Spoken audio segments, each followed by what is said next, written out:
তাহলে আওয়ামী লীগের মধ্যে এই সরকারি দলের মধ্যে পার্থক্যটা কোথায়?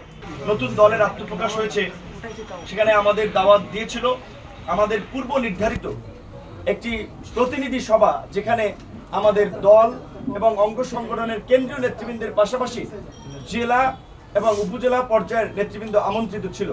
কাজেই সাংগঠনিক বিবেচনায় আমাদের সেটি গুরুত্বপূর্ণ ছিল।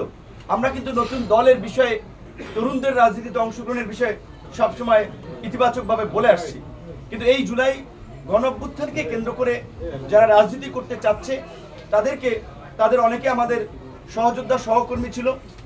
আমাদের কিছু নৈতিক জায়গা থেকে, আদর্শিক জায়গা থেকে তাদেরকে আমরা সুপরামর্শ দিয়ে আসছি, আমরা ভবিষ্যতেও দিব। কিন্তু আমরা শেখ হাসিনারকে বলেছিলাম যে সরকারের থেকে, দলীয় সরকার অধীনে শেখ হাসিনা নির্বাচন করতে চেয়েছিল, সেটি রুখে দেওয়ার জন্য আমরা আন্দোলন সংগ্রাম করেছিলাম। কারণ সরকারের থেকে সে নির্বাচন করলে তো নির্বাচনকে প্রভাবিত করবে। এখন এই সরকারের উপদেষ্টা থেকে যদি তারা দল গঠন করে, তাহলে তো এইটা সরকারি দল হবে। তাহলে আওয়ামী লীগের মধ্যে এই সরকারি দলের মধ্যে পার্থক্যটা কোথায়?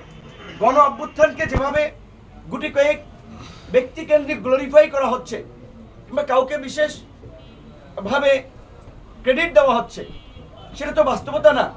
এই গণ অভ্যুত্থানে বিএনপি, জামাত সহ বিশেষ করে এই গণ অভ্যুত্থানের তরুণরা যে ভূমিকা রেখেছিল, 18 থেকে যারা পুনঃসংস্কার আন্দোলন করেছিল, তাদের কথা ওইভাবে কোনো জায়গায় বলা হচ্ছে না।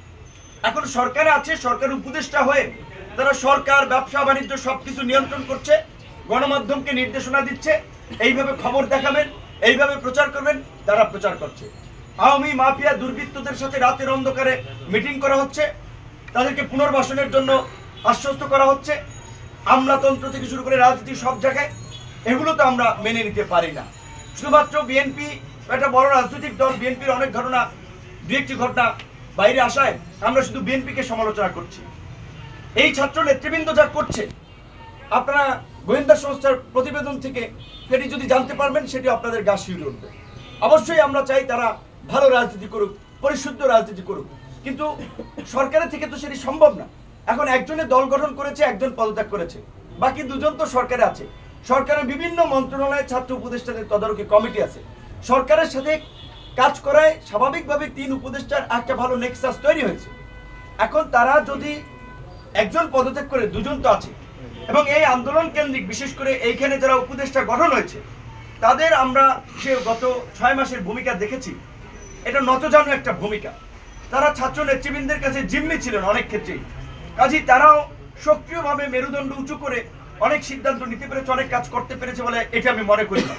এটি যদি করতে পারতো, তাহলে দেশের এই আজকে পরিস্থিতি 6 মাস পরে এরকম হতো না, এবং 6 মাস পরে সেনা প্রধানের বলা লাগতো না পাবলিকলি এনাফ ইজ এনাফ। এবং আমরা মনে করি যে সেনা প্রধান যে স্পিরিটের জায়গা থেকে কথা বলেছেন, সেটি যথার্থ। তিনি সংকটের আজ করতে পেরে কথা বলেছেন যে আপনারা এগুলো বন্ধ করেন, দ্রুত সময়ের মধ্যে নির্বাচনের দিকে হাঁটতে হবে।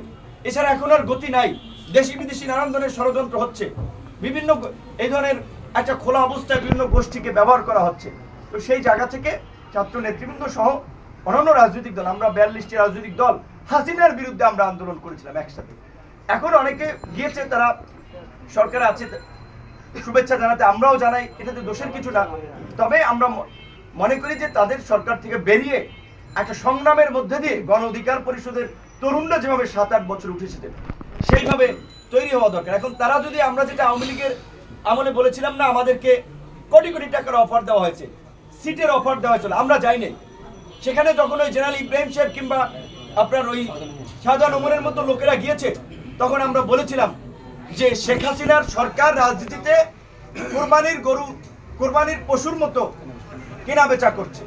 এখনো তো তাই দেখছি। অনেক মানুষকে, যে আমাদের দুজন নেতা বা 2-1 কথা বললেন, আরে তরুণ ছেলেকে যদি অফার দেওয়া হয়, তুমি ডিসি অফিসে সব তোমার অ্যাক্সেসে চলবে, তুমি কাজকর্ম করবা, তোমাকে এমপি বানানো হবে, 2-4 কোটি টাকা দিয়ে হবে, তুমি আমাদের সাথে আসো, সরকারের পক্ষ থেকে যদি এই অফার দেওয়া হয়, তাহলে তো তারা যাবে।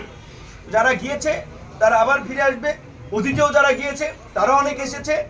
গণ অধিকার পরিষদ হাওয়ার উপরে কোনো তৈরি হওয়া দল না, রাজপথের ধারাবাহিক আন্দোলন সংগ্রামের মধ্যে দিয়ে জন আকাঙ্ক্ষার ভিত্তিতে তৈরি হওয়া দল, যেই দলের ত্যাগ অনেক রয়েছে এবং একটা প্রতিকূল সময় তারা তৈরি হয়েছে।